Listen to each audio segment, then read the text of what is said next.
¿Cómo les va? ¿Cómo andan? Empecemos con un nuevo cuento. Pitazo final. ¡Gol! Gritaba Lorenzo hasta quedarse sin voz, siempre besando la medalla de la Virgen de Itatí. No importaba la lluvia ni el sol. Su entusiasmo no era por la camiseta, sino por su hijo Dieguito, el único que tuvo, el que entrenó desde que dejó de gatear. Ya a los 15 años, el chico era el goleador de la sexta categoría del principal club de Corrientes. En el colegio, Diego era bromista, siempre en la última fila, con talento para las travesuras sin ser descubierto. Su padre lo veía como un futuro campeón. Soñaba con él en la selección, en Brasil, en Paraguay, incluso en Europa. Vendieron el auto, la casa y se mudaron a Buenos Aires en busca de oportunidades. En el interior, pensaba Lorenzo, ningún club europeo lo notaría. Probó en Boca, Racing y San Lorenzo y no quedó. Pero en River sí quedó. El padre no lo dejaba dormir en la pensión ni juntarse con la chusma, como llamaba a las botineras y a los amigos del dinero. Entrenamiento, colegio, gimnasio y casa. Lorenzo, también su manager, manejaba los contratos y la publicidad. Con sus primeros ingresos, compraron un auto nuevo y una casa en el barrio de Liniers. Su madre seguía trabajando en el shopping, 2 colectivos por día, orgullosa y firme. No quería depender de su hijo. Goleador en inferiores, Diego llegó al banco de primera. Alto, flaco, ágil, un 9 técnico pero con gran pegada. Una temporada después consiguió una prueba en España. Su padre lo acompañó. Al mes firmó un contrato por 3 años. La madre se quedó en Buenos Aires, terca en su trabajo y en su independencia. Una urgencia familiar forzó el regreso de Lorenzo. La abuela estaba grave. Se despidió de Diego creyendo que sería por pocos días. Pasó un mes, Diego solo por primera vez y con la cuenta llena empezó a salir. Encontró una noche europea, lo que no tuvo en Misiones ni en Buenos Aires. Libertad. Aunque entrenaba bien, jugaba pocos minutos. No hacía goles, los defensores eran otra cosa. Perdió el foco. Alcohol, fiestas, yates, mujeres. Se lesionaba con facilidad. Las llamadas del padre eran evitadas, aunque compensadas con transferencias bancarias. La marca que lo patrocinaba les regaló auto a todos sus jugadores. Diego, sin experiencia, manejaba un deportivo potente. Lo invitaron a una fiesta en la costa francesa. Se quedó más de la cuenta. Despertó tarde, desnudo entre 2 mujeres con resaca. Salió a toda velocidad para llegar al entrenamiento, pero chocó en la autopista. El auto voló. Perdió el conocimiento. Despertó una semana después en el hospital. Lorenzo, con los ojos llorosos, estaba junto a él. Un hombre de traje, psicólogo del club, lo acompañaba. Al costado, un ramo con flores. Su padre le contó que la abuela había muerto mientras él viajaba. También que había destruido el talento que podía darle una vida sin preocupaciones. Diego no entendía el enojo. Creía que tenía derecho a vivir su vida como quisiera. Para el joven era mucho. No entendía por qué su padre estaba tan disgustado, si él tenía derecho a vivir su vida como le plazca. Entró el hombre de traje y se presentó como uno de los psicólogos del club, que era el especialista en trauma. Diego logró a duras penas sentarse y ahí lo entendió todo. Se largó a llorar desconsoladamente, como había llorado su padre toda la semana hasta que ya no le quedaban lágrimas por derramar. Le faltaba la pierna derecha. Solo le quedaba un muñón que llegaba hasta la mitad del cuádriceps. En terapia, el doctor se despedía con la frase: vivir en el pasado genera presión y en el futuro provoca angustia.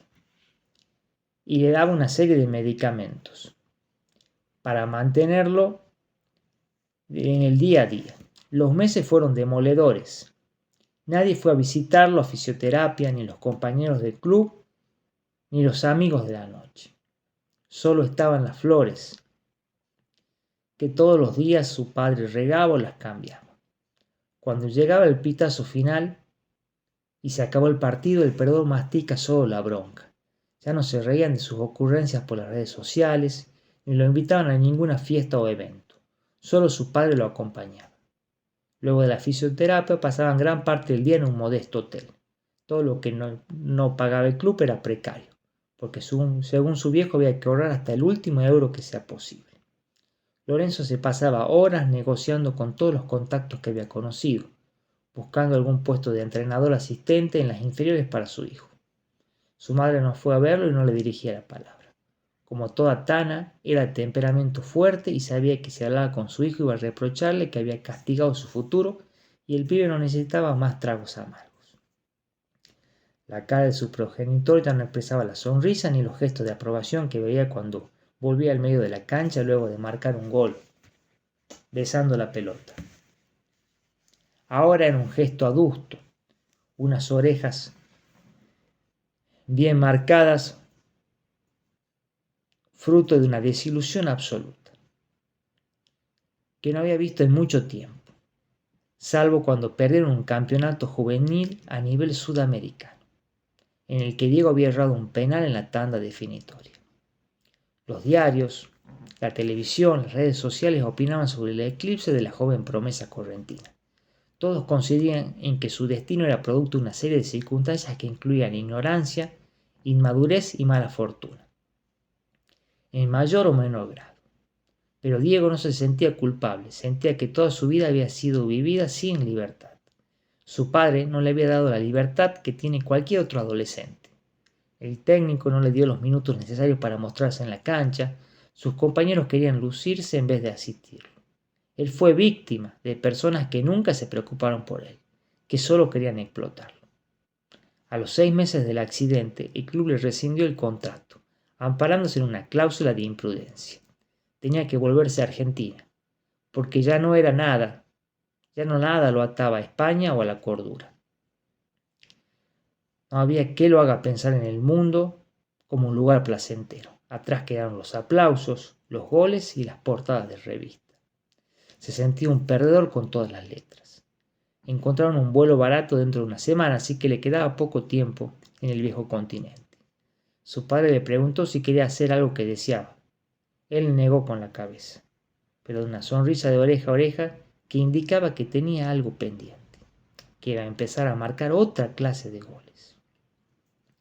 Dejó de tomar las pastillas que le daban para los dolores, los antidepresivos y todo aquello que no le permitía ser el mismo, que le producía una vida acartonada y anestesiada.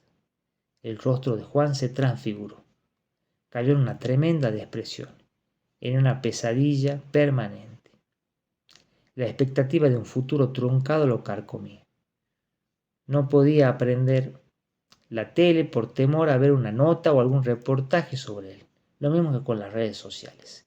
Se sentía un extraterrestre, un ser extraño a los demás, el último humano después de una catástrofe, despojado de todo, un vagabundo, como un escritor que al fin terminó su novela y no tiene a quién leérsela porque todos han muerto. Su mente dio giros extraños, sus noches estaban llenas de pesadillas y ajustes de cuentas. Juró no irse solo, no seguir sufriendo en soledad, como decía su abuela, mal de muchos, consuelo de tontos. Ahora él era el tonto, y no quería ser el único. Su venganza comenzó con el entrenador. En los pasillos se rumoreaba que le gustaban las chicas menores.